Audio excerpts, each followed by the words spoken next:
You know how when you were a kid, candy seemed pretty hard to come by, but as an adult, you can buy it anytime you want. It's just kind of commonplace, and so when you think about it, it's not really something that you ever actually think about. Or for men, seeing boobs was something that was novel and special back in 2003, but somehow now, since you can look at them on your phone at any time, it's okay, well, that's maybe a terrible metaphor, but that's how I want to start this review of the Marvels. Everything has a law of diminishing returns, except boobs.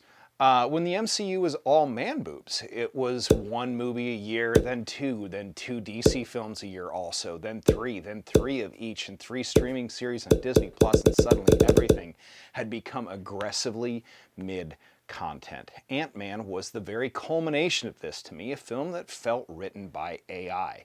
This week we're talking about The Marvels, a movie that was fun and more refreshingly entertaining than quite a few past MCU films in recent memory. And of course, that very important seeming post-credits sequence. And I'm not sure any of it matters to the MCU at all. I'm Dan Umpton, and this is the Doomcast.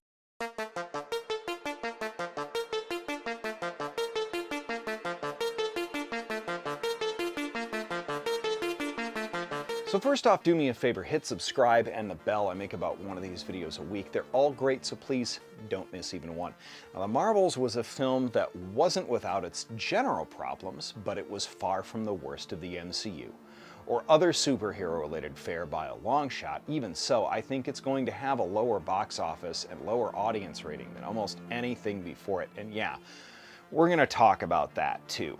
But first, a spoiler-free general review. The Marvels relies very heavily on 2 characters introduced via Disney Plus shows, which if you missed either of those, you'll probably be able to figure out who they are and what they do fairly quickly. This isn't rocket science or Shakespeare. The primary appeal of characters like Carol and Kamala have been to female fans in general, and this feels very much like a film written to appeal directly to those fans. That said, despite the 2-dimensional antagonist, the action choreography is pretty dang well done. The mostly plot-heavy story is about as silly as the rest of the Rick and Mortified MCU, replete with gags and gross-out alien weirdness, and also a musical number, but all of this felt like it worked in the context of the overall film, because unlike Ant-Man, which was also supremely silly, this movie felt like it actually had heart and drew on more MCU history. But I can also see how the MCU-weary public might feel like this is a confusing, gag-heavy jumble of nonsense, tentacle cats, explosions, and Maneva yelling at her daughter while reassuring her that she is loved. Her apparent only 2 lines in the entire film. Okay, so that really pretty much covers it. It's actually a fine film, and it felt more natural than the first Captain Marvel even did. So now I think that we do have to dive into spoilers a little bit here, so fair warning, that's coming, but not many of you saw this film anyway with $47 million in its first weekend, and it's less likely that you saw it than you didn't. So we're gonna dive into those spoilers, and I hope to answer 2 questions at the end here. Is this the death knell for the MCU, even though it was a good movie? And 2, what would have to happen from here to make a difference in that? Carol Danvers is out in a refurbished spacecraft patrolling space when she finds a disturbance on a planet that Dar-Benn was recently on, where Dar-Benn found Kamala's other bangle, which is apparently a quantum band, as people suspected in Ms. Marvel, a weapon that she promptly uses to rip a hole in space-time.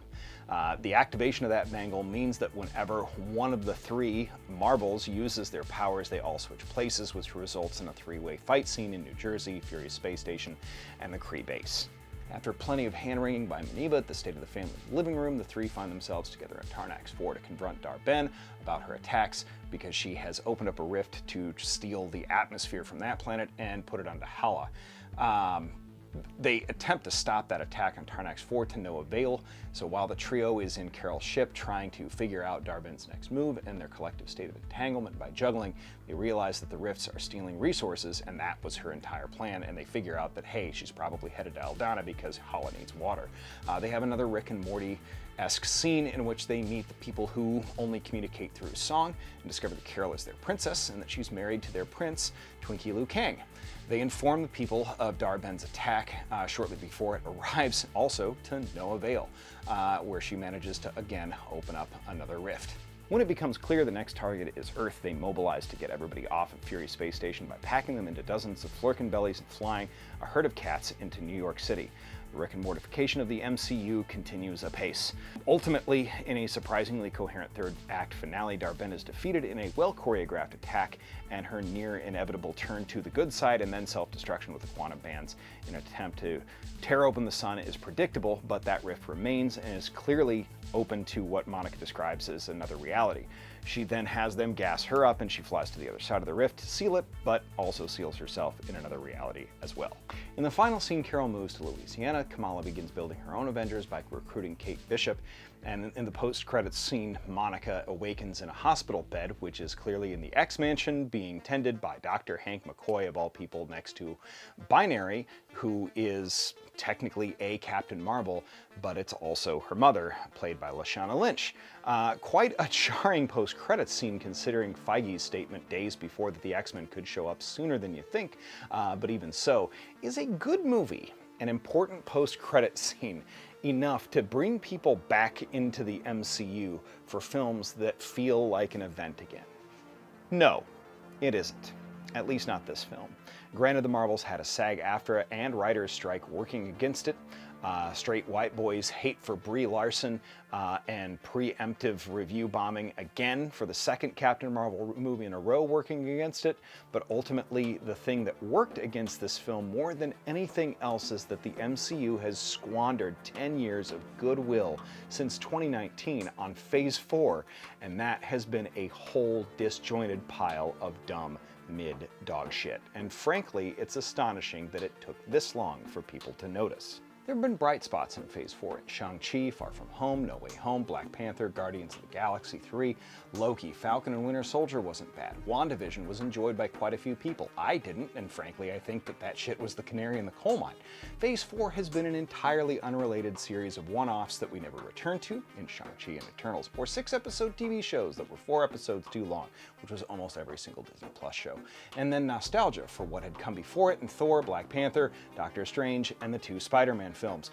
What the MCU has done well was tell a cohesive story, and that was over. Even with COVID, the MCU failed to bring storytelling about Kang's story and make him important to the overall narrative right away. The first 3 phases successfully introduced that serial nature of comics and proved that it could be emulated in a shared, interconnected story. Phase 4 dropped that until Loki and didn't return to it until Ant-Man and Loki 2. That isn't to say that they can't get audiences back. Currently, the MCU is telling Kang's story, presumably, and is poised to make Fantastic Four a goofball 4-way comedy a la It's Always Sunny in Philadelphia.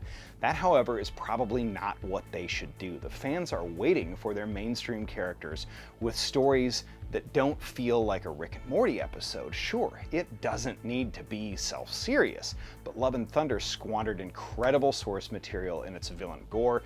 Ant-Man wasted their introduction of Kang, in which they frankly should have made their new evil villain do way more evil shit. Maybe kill off a major character or something like that at the very least. Again, not Rick and mortifying another portion of their franchise.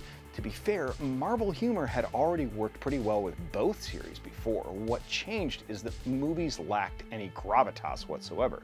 They almost became strictly comedy, and it felt like they weren't cohesively part of any larger story either. The best thing that could happen to the MCU right now is blip. Go away for 5 years, or longer, and then come back. Disney Plus mandated way too much of what was already a merely mid thing and no longer a good thing at that point. People got tired. I'm tired, and I have a damn show about comics. If Marvel isn't going to pump the brakes on MCU content, it better skip content and start making events again. Make a big, bold, widescreen comic-inspired version of Fantastic Four, a huge, visionary, but comic-rooted version of the X-Men, and start a new 22-film series centered around Doctor Doom, or Magneto as their major villain. People have voted with their wallets, and they're frankly tired of the fallow period between major storylines. And if they can't do that, and bring people back with a cohesive storyline again, it's better to just wrap it up now in a neat little bow and let the end of Loki Season 2 be the end of the MCU. Is that crazy? Or does it make plenty of sense at this point? I don't know. Let me know in the comments one way or the other. Thanks for watching. This has been the Doomcast. We'll see you next week.